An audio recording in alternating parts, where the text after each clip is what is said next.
ल यो खालको रक्सी पकाउने तरिका यो चाहिँ बड्डु यो माटो होइन यो यो बिचको माटो होइन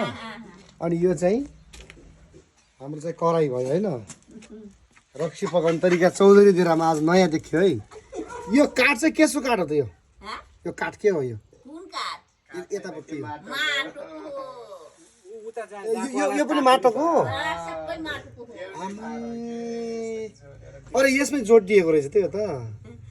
ए माटो अनि चाहिँ यो धागोबाट चाहिँ आउँछ रक्सी निस्किने बेला भयो काठै जस्तो छ त यार काठ हो यार काठ जस्तै छ क्या त्यही त भने तर मात्रै रहेछ हेर्नुहोस् त यहाँ रक्सी चुल्ने रहेछ है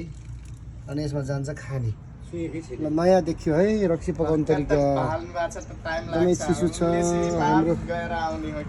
यहाँ बस्नु भएको छ आमा रङ जान्न रङ तुलबहादुर भाइको मम्मी हुनुहुन्छ आमा यी उहाँले पकाउनु लाग्नु रक्सी चाहिँ ए मितेनी मितेनी हाम्रो तुलबहादुर भाइको बुढी तुलबहादुर भाइ हामीलाई सहयोग गर्ने साथीहरू हुनुहुन्छ उहाँहरू देउखोरीमा तर यो रक्सी पकाउने तरिका मैले नयाँ देखेँ आज